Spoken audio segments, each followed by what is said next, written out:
Today, we are immersing ourselves in one of the most vibrant and I think spiritual cultural landscapes in the world, Bhutan. We're focusing on how these, Our focus is a specific Bhutanese dance drama known as Pholay molay. or the dance of the noblemen and ladies. And this deep dive, well, it's got A layers. lot of layers. On the surface, you see masked dancers, rich costumes, and these crude clowns.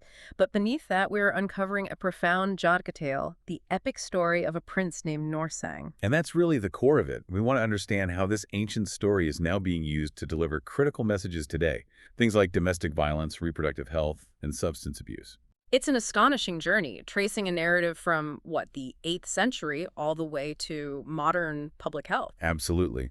But to really get a grip on Pholay molay, we have to start with its context, which is the Seichu festival. Okay, so the Seichu. This isn't just a festival or, a holiday in Bhutan. It is, you could argue, the single most important annual religious and social pillar of Bhutanese life. And the name is simple, right? Seichu just means 10th day. Exactly. It's an annual religious festival held across Bhutan, and it's time to honor Guru Rinpoche Padmasambhava, the one who brought Buddhism to the region way back in the 8th century. That historical connection is vital, I'd imagine. It gives the whole thing immense spiritual authority. It does. But it's more than just remembering history. For the Bhutanese, attending at Seichu is a powerful religious act. It's meant to cleanse negative karma. It's supposed to bring you one step closer to enlightenment. Because the dances themselves, they're a category called garcham, or masked dances, and they're believed to have the power of thongdro. And that phrase, thongdro, that is one of the most powerful ideas in this entire discussion. And it means It translates to liberation by watching. liberation by watching. Yes. Think about that for a moment. Just by witnessing the performance, you are believed to get a state So let's get into the second part, because the story of Pinoza, that's the main part of The dance itself is special. which means it's a dance based on it's not some abstract ritual. No, it's a living retelling of life. And that life, King Roseng's life, he's not just a king, he's this mythical figure you find and his roots go all the way back.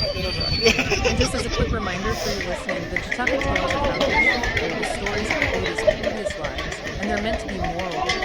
Exactly. It illustrate virtues like compassion, sacrifice, all the things that led to it. So where do we find Norsang's story? Well, it's in a really important 13th century collection by a poet named Taimendra in a text called Wish-Fulfilling Tree of the Bodhisattva's Lives. And later, it was compiled again by the Tibetan master Karma Rangam Dorje in the Hundred Jataka Tales. So this isn't just some local Norsang's story is the 88th tale across centuries and languages. It just underscores how foundational it is to Buddhist teaching. And it's more than just a sacred text, right? It's also a dramatic movement. The Norsang tale is oldest known written opera in Tibet, actually. That's where its cultural power just hits home. I mean, think about it. This one story is the genesis of an entire dramatic tradition. So even today, Even today, if you watch the prologue of almost any traditional Tibetan opera, you'll see a hunter and a prince. And those characters are derived directly from the hunter and the prince Norsang in this original opera. wow, so it's not just performed, it's like the structural DNA of Himalayan performing arts. You've got it. It's absolutely fundamental. Okay, so let's get into the story itself. The detailed, and from what I gather, highly dramatic arc of King Norsang and his celestial bride, Manahar. Right, and the whole saga kicks off with what you could call an international conflict and a huge twist of fortune for one single hunter. An international conflict. The sources outline a kind of geopolitical problem. It starts with this malicious king of the southern Indian kingdom who is just consumed by envy for his northern neighbor who is very prosperous. And this prosperity, it's not from trade or military power. No, it's from spiritual reasons. It's attributed specifically to the presence of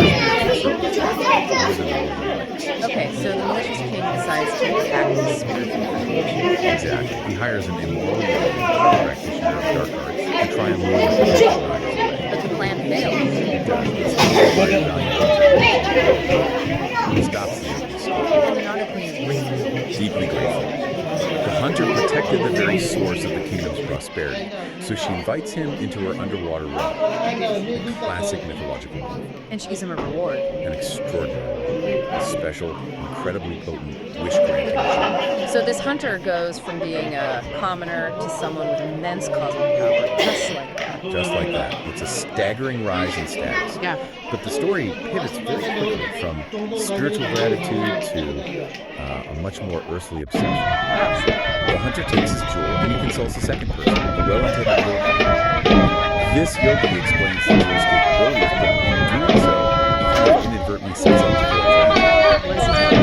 He tells the hunter about a sacred celestial bathing pool, a place visited only by goddesses from the heavenly realms. Okay, I can see where this is going. Right. The hunter visits the pool, and he is instantly, overwhelmingly smitten by Manahara, who's described as the most beautiful of all the celestial goddesses.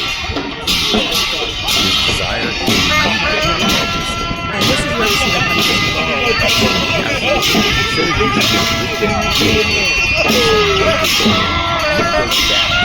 He asks for more. persuades her to give him a second jewel. This one is explicitly a tool of coercion.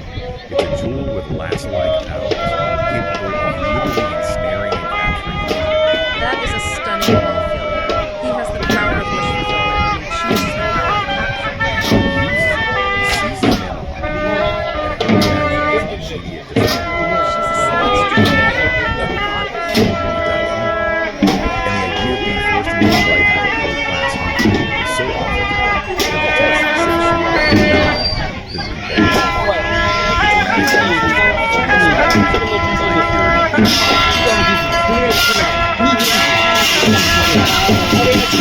buried.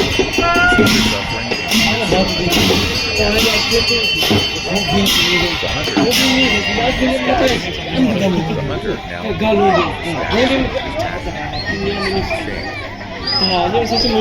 Manohara, the noble king of Pholay. In return, he wants a high position of power in Norsang's court.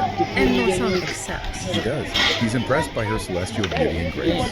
He marries her. She's often called the drama or dance, and he rewards the hunter with the position of prayer.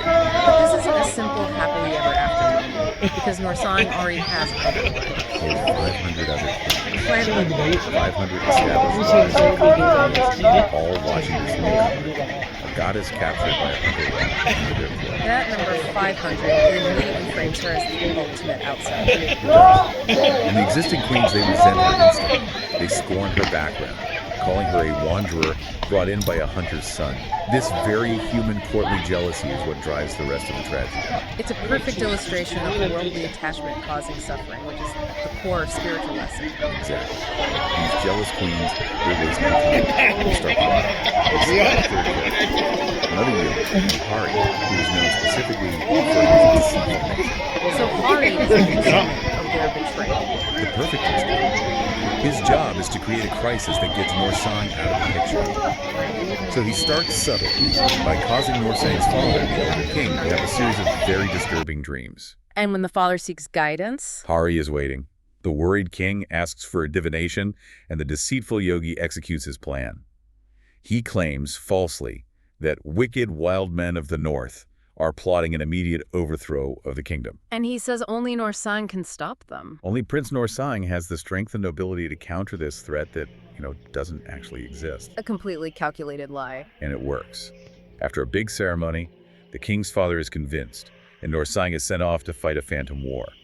With the noble protector gone, the queens are free to move on to their real, sinister plot. Which is the murder of Manahara. A ritual murder, specifically.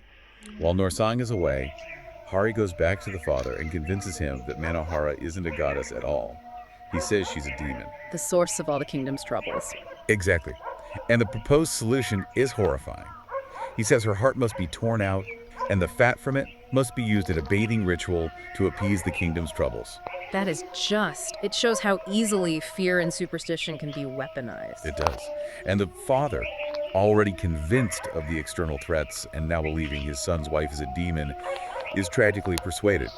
He gives the queens weapons and lets them attack Manahara's palace. So we've gone from jealousy to attempted ritual sacrifice. The peak of the tragedy. But this is where her divine nature saves her.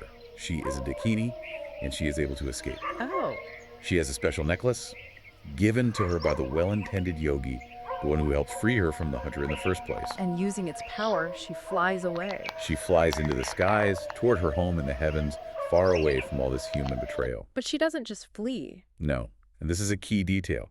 She shows incredible foresight. Before she gets to her celestial home, she stops to visit her yogi friend again, and she leaves some very detailed instructions. Instructions for Norsang. A map, essentially. A guide for the perilous path Norsang would need to take to find her celestial home, if he chose to come for her.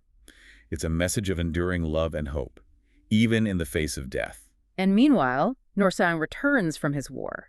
He returns victorious, having defeated enemies who, ironically, had no idea about Ahuri's fake prophecy, He comes home expecting a celebration. and finds his wife gone, and the horrifying truth of the plot revealed. He realizes the betrayal, and driven by love, he sets out immediately to find her, using the directions from the yogi. And it's not an easy journey. Not at all. The path to the celestial realm is filled with traps, tests of courage, and spiritual purity. But he's a noble hero. He negotiates all of them, proves his worth, and finally he reunites with Manohara, But the drama's not over. He has to face her father. her celestial father-in-law, who is understandably furious. His daughter was nearly murdered in the human realm, and he is not about to let her go back. He'd much rather she marry one of the noble celestial suitors already there. Yeah, so there's a final test. An archery contest. The winner gets to marry Manohara. And of course, Norsang wins. He does. And his victory isn't just about skill, it's a spiritual triumph. It proves he's worthy of crossing worlds for love and justice. He wins, leads Manohara back to his kingdom, and they're welcomed as heroes.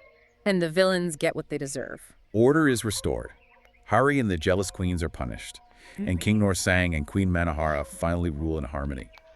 The story links his victory directly to the help he received from deities and protective spirits, reinforcing that righteousness has divine support. That is a true epic.